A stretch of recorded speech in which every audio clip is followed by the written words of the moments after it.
Halo guys, welcome to Kertapati Channel. Kita jumpa lagi ya guys.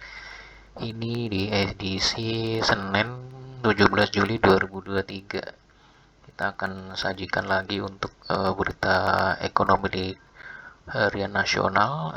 Ada investor daily, ada konten dan juga bisnis Indonesia ya guys. Oke, kita langsung ke investor daily ya guys ya.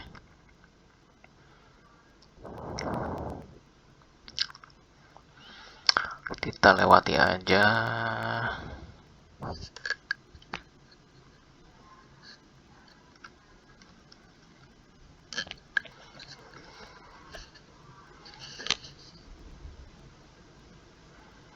Oke, ini ada data tentang neraca perdagangan Indonesia yang telah menipis ya guys ya.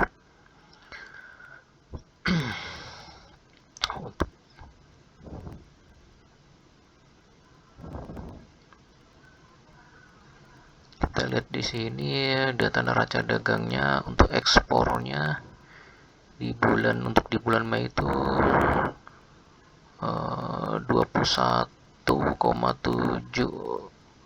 miliar dolar ya guys. Terus sedangkan impornya tuh 21,28 miliar dolar. Jadi untuk neraca perdagangannya surplusnya makin turun ya guys ya. Jadi di Mei cuman tinggal 0,44 miliar dolar ya guys. Sedangkan selisih antara suku bunga Fed Fund Rate dengan BI 7 Days Repo Rate juga makin menyempit ya guys ya. Untuk BI 7 Days Repo ini di level 5,75%, sedangkan Fed Fund Rate ini di poin 5,25% ya guys ya. Nah, dengan adanya yang selisih bunga akan makin menyempit ini harus diantisipasi oleh Bank Indonesia ya guys ya. Nanti kalau sampai nanti Fed Fund Rate-nya naik lagi, kemungkinan besar dana asing juga mempertimbangkan untuk keluar dari pasar Indonesia ya guys ya, baik itu obligasi atau saham ya guys ya, karena melihat suku bunga di sana tuh lebih rendah dengan risiko yang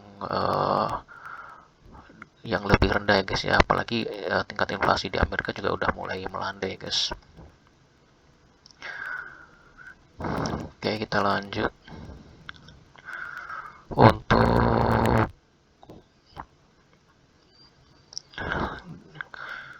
selanjutnya.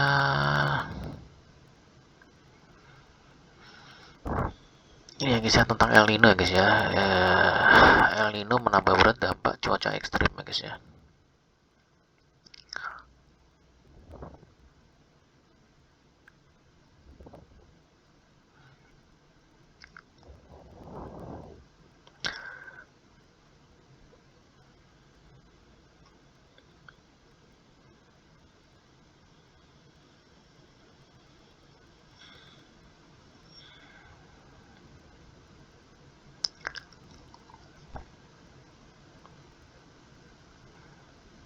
Nah, untuk El Nino sendiri itu tadi ada berita terakhir ya guys ya, dari Cina ya guys ya. Dimana untuk suhu di Cina sendiri itu udah tadi udah sampai mencapai level, saya dapat berita di 52 derajat Celcius ya guys ya, tertinggi selama ini ya guys ya di Cina ya guys ya.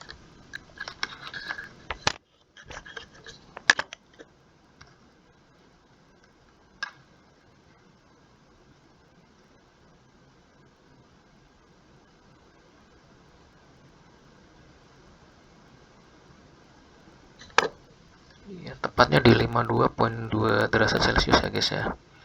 All time high guys ya tadi beritanya, atau sekitar 126 derajat Fahrenheit ya guys. Oke. Nah, ini patut diantisipasi ya guys ya. Untuk kita lebih hati-hati jika nanti mau keluar rumah nanti. Mungkin kalau nggak perlu amat, mending nggak usah keluar ya guys ya, karena panasnya udah mulai terasa banget ya guys ya. Apalagi kemarin ada beritanya tuh es di Greenland juga udah mulai mencair ya guys ya.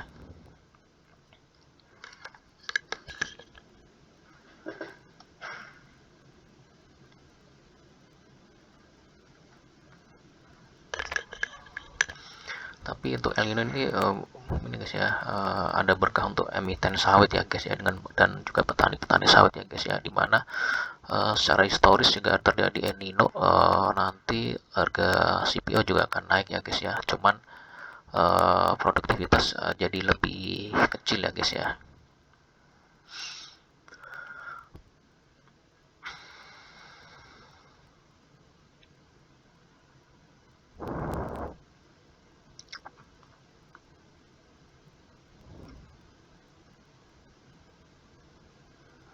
Nah, ini tentang undang-undang deforestasi Uni Eropa bisa hambat ekspor Indonesia guys, dimana undang-undang anti deforestasi Uni Eropa dapat menghambat ekspor Indonesia di kawasan Eropa dikarenakan para pelaku ekspor sangat sulit mengikuti aturan terkait ketertelusuran terkait apakah suatu produk terlibat deforestasi atau tidak ya guys ya.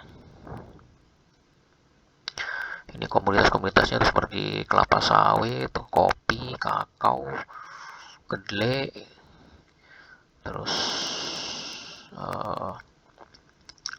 ada daging sapi juga ya guys.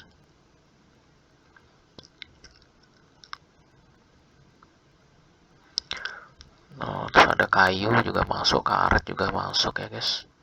Dan potensi kerugian ini bisa mencapai 7 miliar dolar ya guys ya, kalau kalau sampai terjadi ya guys ya. Nah, ini juga mengakibatkan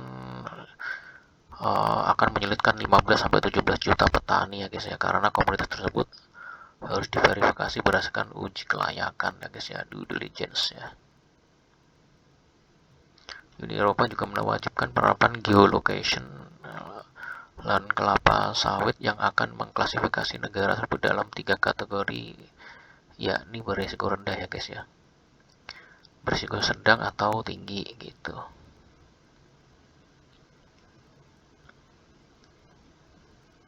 Di sisi lain, eksportasi komoditas perkebunan Indonesia telah memenuhi standar global produksi yang berkelanjutan. Contohnya standar RSPO, Rentable of Sustainable Palm Oil ya guys ya, pada produk kelapa sawit dan turunannya, serta sistem verifikasi dan legalitas kayu SVLK untuk produk kayu dan turunannya ya guys.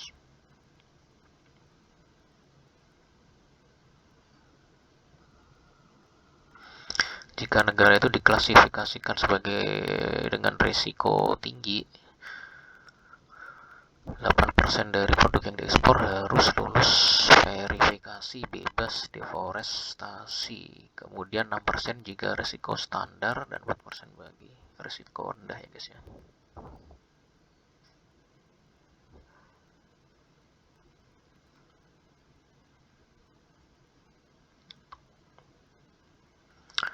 Oke.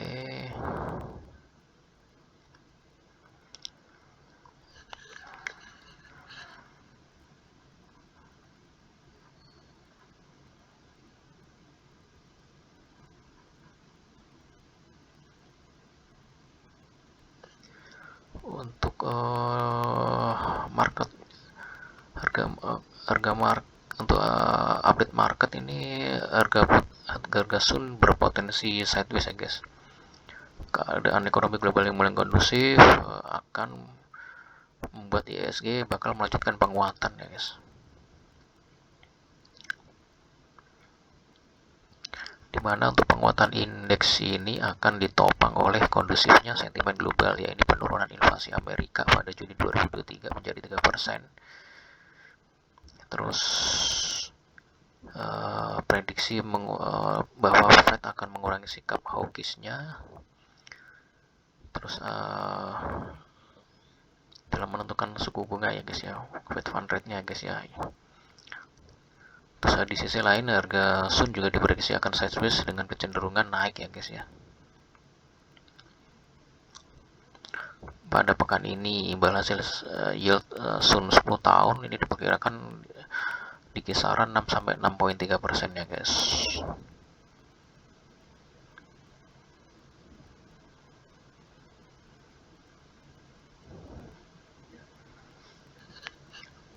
Untuk IHSG sendiri ini pada pekan ini akan sangat dipengaruhi oleh adanya rilis neraca dagang ya guys ya.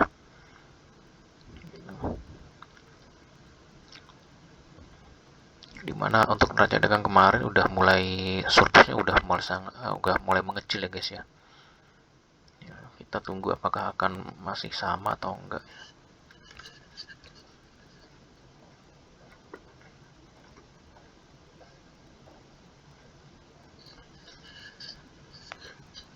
Sedangkan untuk pasar Sun ini akan menantikan hasil Fed rate dan hasil rapat The Fed dan Bank Sentral Eropa ya guys ya, yang akan sangat mempengaruhi harga Sun tenor pendek dan tenor panjang ya guys ya. Sebab investor akan memainkan durasi Sun untuk mengambil keuntungan dalam jangka pendek ya guys ya.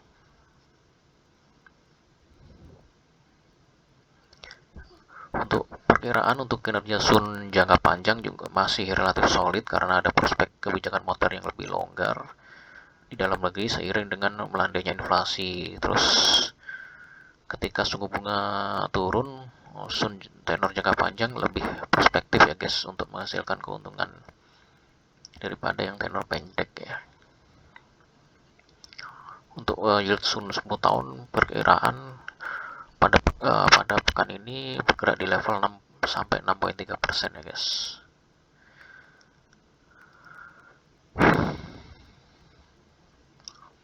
Untuk data dari tanggal 10 sampai 13 Juli, asing masih net buy guys, 7,1 triliun di pasar keuangan nasional, terdiri dari net buy SBN 6,54 triliun dan saham 560 miliar ya guys ya.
Oke, kita lanjut ke konten ya guys.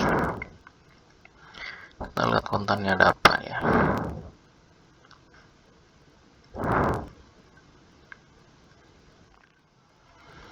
Ini edisi 17 Juli 2023. Nah, ini memilih saham IPO di saat pasar rebound ya guys ya. Ini ada beberapa emiten yang akan listing di bursa efek ya guys ya. Ini ada beberapa ya guys ya. Yang paling dekat ini kemarin ya guys ya, itu ada Mandiri Herindo tanggal 15 Juli. Terus ada ntar lagi nih akselerasi usaha Indonesia, terus ada sinergi inti andalan Prima, terus ada ini guys ya, multisarana Intan Eduka, terus ada lagi banyak ya guys ya. Ini ada beberapa, tapi kita lihat dulu ya guys ya, nanti di prospektusnya guys ya, kalau ada peminat mau ikut IPO ya guys. Jadi ya jangan asal beli aja guys ya, jangan ikut-ikutan gitu ya, takutnya menyesal nanti ya guys ya.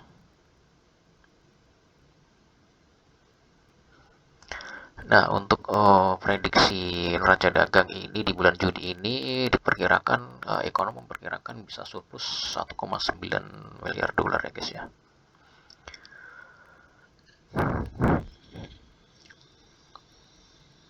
Sejumlah ekonom memperkirakan untuk surplus neraca dagang Juni berkisar 0,96 miliar dolar sampai 1,99 miliar dolar ya guys ya. Namun kemungkinan surplus musuh juga ada, ya ini sekitar 200 juta dolar aja guys ya.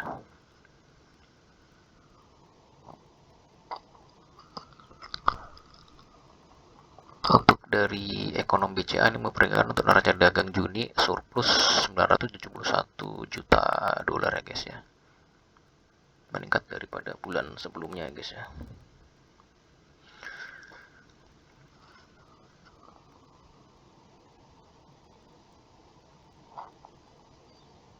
Terus ada ekonom Bank Permata juga memproyeksikan nilai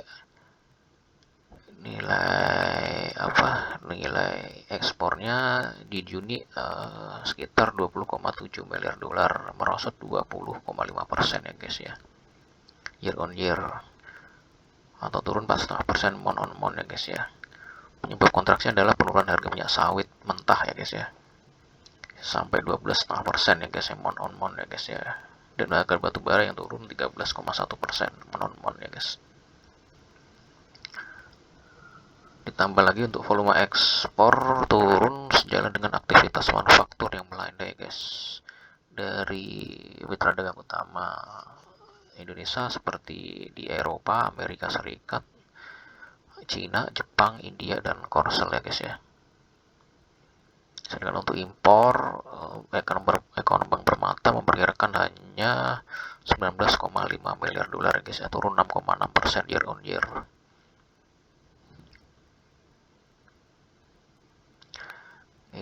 Sedangkan untuk ekonom Bank Mandiri juga melihat penurunan kinerja kinerja perdagangan ya guys ya. Tapi dia memperkirakan masih akan surplus 1,33 miliar dolar ya guys ya. Ini beberapa proyeksi ya guys tentang surplus neraca dagang di bulan Juni ini. Ini rangkumannya dari UI, ini surplus 0,2, Danamon 0,96, BCA 0,97, BSI 1,17, Bank Permata 1,18, Bank Mandiri 1,33, Stanchart ya ini 1,99 miliar dolar ya guys.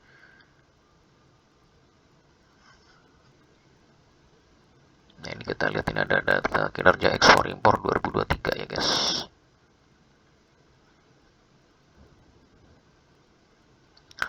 Secara in total dari Januari sampai Mei ini untuk ekspor Indonesia ini 108,06 ya guys, sedangkan impor 91,58 ya guys.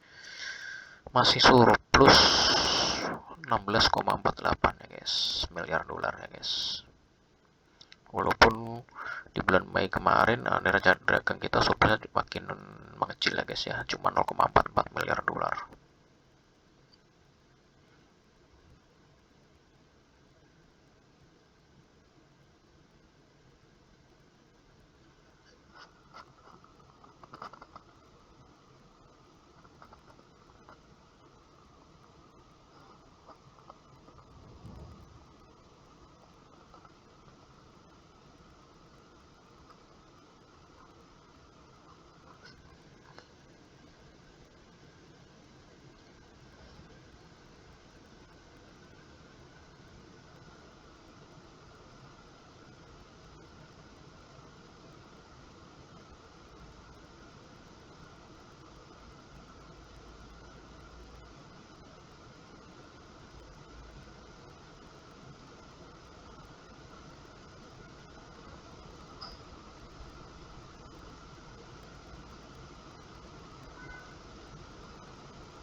Ini data untuk nih kinerja reksadana campuran terbaik ya guys ya, year to date ya guys ya. Ini ada beberapa produknya guys ya, bisa dilihat sendiri. Ini untuk data dari Infovesta ya guys ya.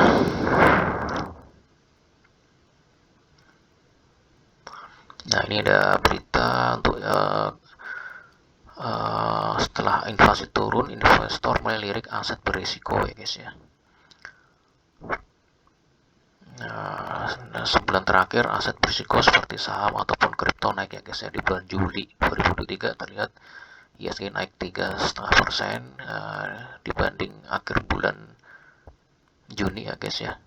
Sementara Bitcoin bertahan di atas 30.000 dalam sebulan ini, bahkan sempat mencapai level tertinggi selama 6 bulan, yaitu di 31.386 ya guys pada hari Kamis tanggal 13 Juli ya guys.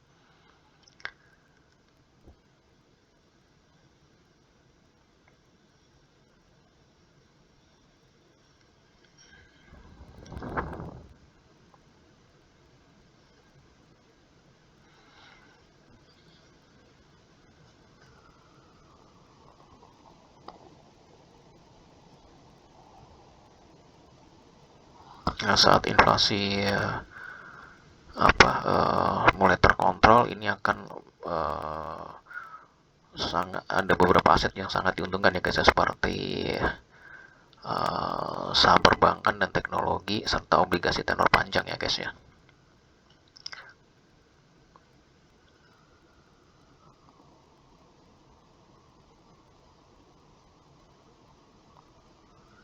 Ya, perkiraannya untuk harga obligasi juga akan naik lagi guys ya. Maka layak untuk dipertimbangkan menjadi investasi jangka pendek dan menengah. Itu. Oke, kita terus lanjut ya.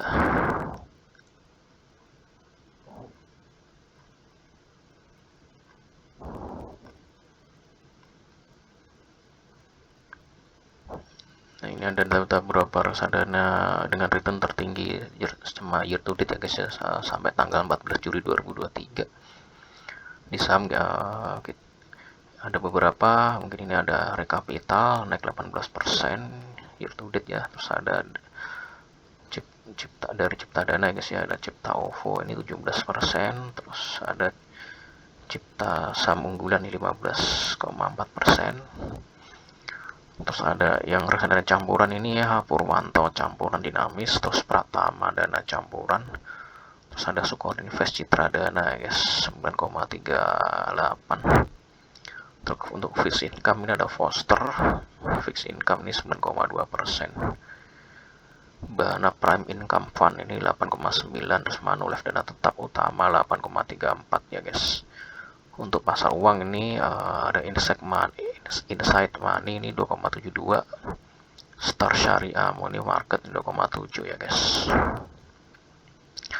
Sedangkan untuk ETF, indeks dan ETF ini ada Salendra MSCI Indonesia Value Index Fund kelas A ini 12,2% ya guys. Terus indeks Simasri ke hati 11,8. Ada Batavia Sergati ETF juga sama.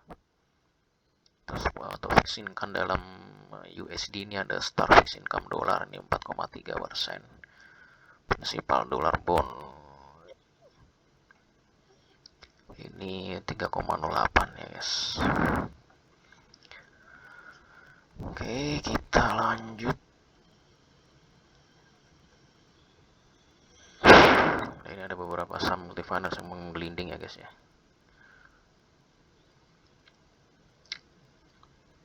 Nah, ya hari ini ditunjang oleh kinerja emiten pembiayaan yang bersangkutan ya guys ya. Dimana kinerjanya untuk semester 1 ini mulai membaik ya guys ya.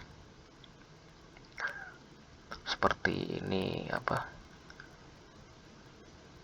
seperti Klipan Finance ya guys ya.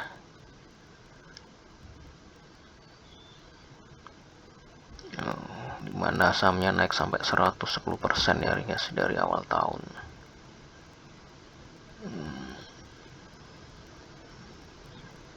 dan penyaluran pembiayaan juga sangat mendukung ya guys ya, dimana semester 1 ini naik sampai 28,5% gitu. Nah ini untuk tabelnya reksadana saham multifinance ya guys ya. Yang memimpin ini ada ADMF ya guys ya, naik 34% ya guys. Terus ada Jevin 110%, terus ada WOM Finance ya 79%. MFIN juga naik 67% ya guys.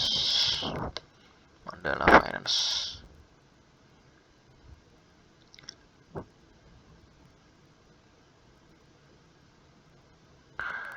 Oke, kita lihat lagi apa ya.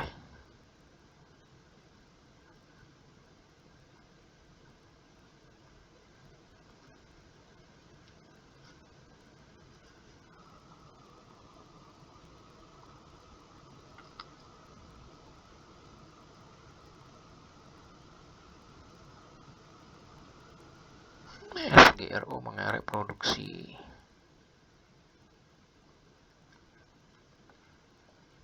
Untuk capaian kinerja di kuartal kedua 2023 masih menunjukkan peningkatan ya guys ya dari kuartal sebelumnya guys ya. Dikarenakan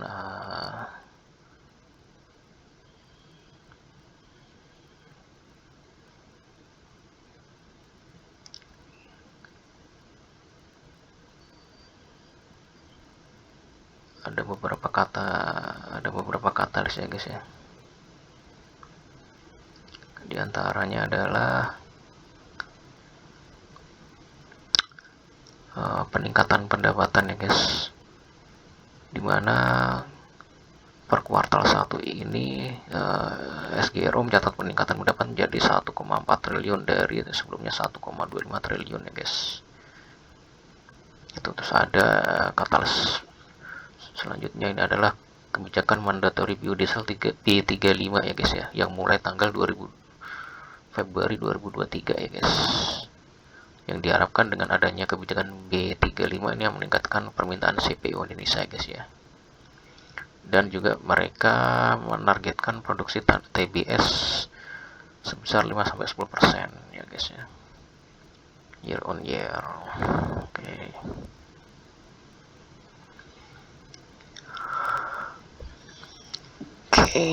Terus apa lagi?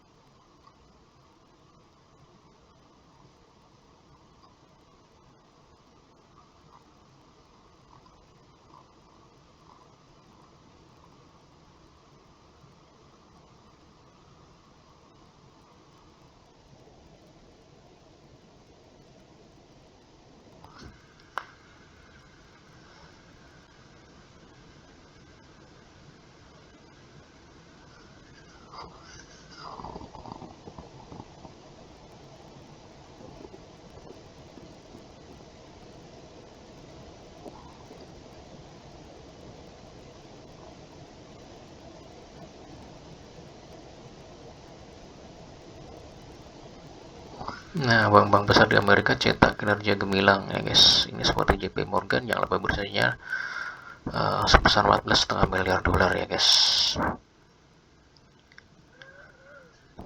Kenaikan labanya itu sampai 67% secara tahunan ya guys. Luar biasa ini guys.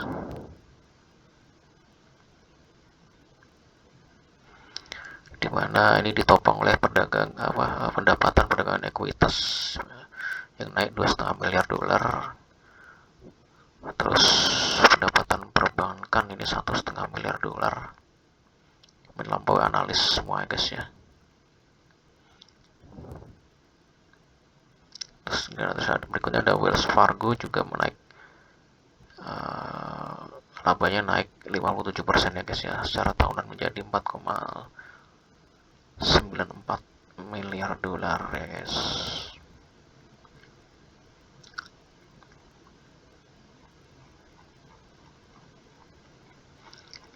Oke.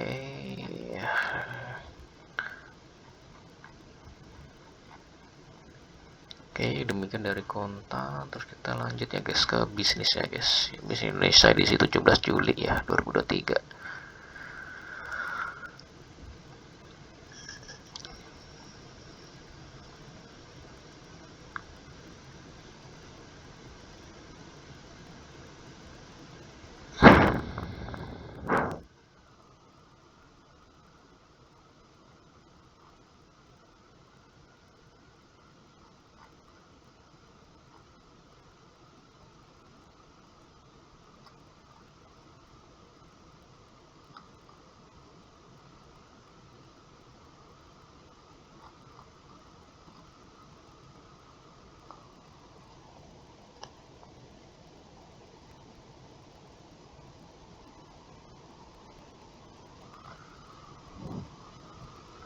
Ini ada yang mau listing ya guys.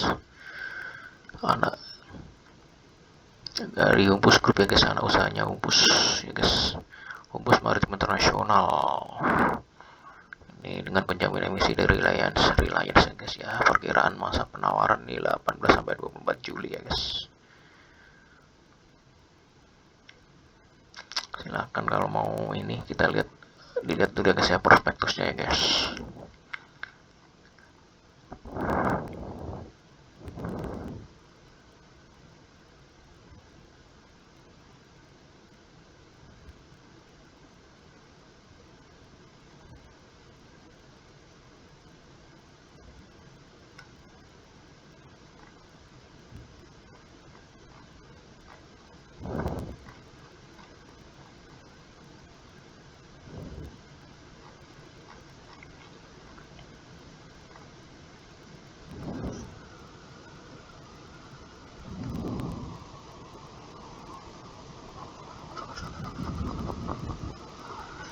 Ya, setelah terpuruk selama 2 bulan, IHSG mulai berbalik arah ya guys. Penguatan IHSG dan penambahan jumlah emiten di bursa mendorong kapitalisasi pasar kian mendekati 10.000 triliun ya guys ya.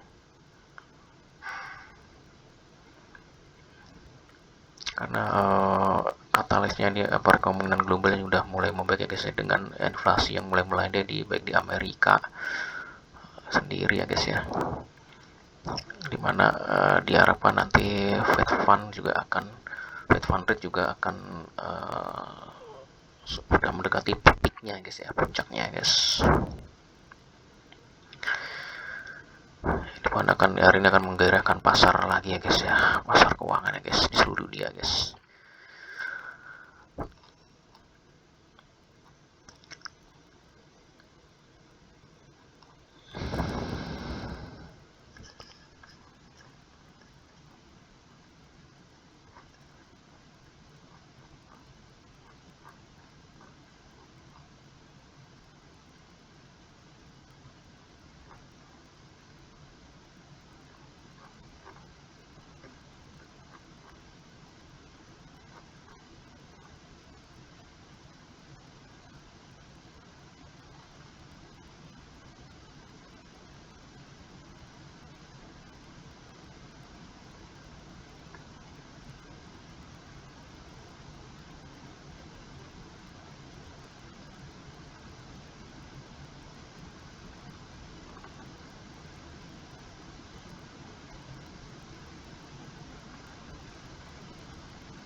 Nah, ini mengikis dolar hegemoni dolar Amerika ya guys ya. Ini sekarang udah musimnya ini ya guys ya, dedolarisasi ya guys. Ada beberapa negara yang udah memulainya ya guys ya, seperti Cina itu udah mulai didolarisasi. Terus ada Rusia, terus India, negara-negara besar ya guys ya, udah mulai didolarisasi ya guys ya.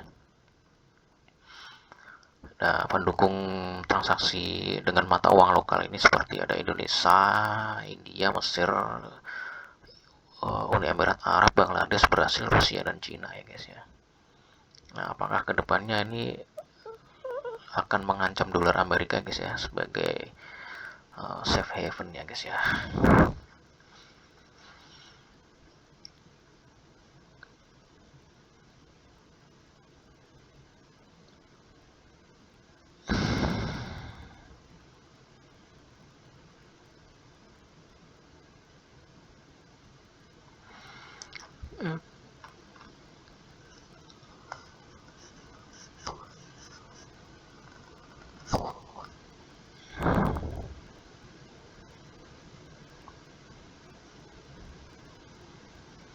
Ya kalau terhadap dolar Amerika Indonesia yang paling lemah sendiri guys ya.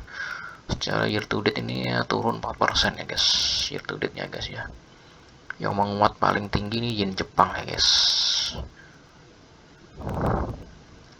Kisaran 5%, yang menguat 5% ya guys.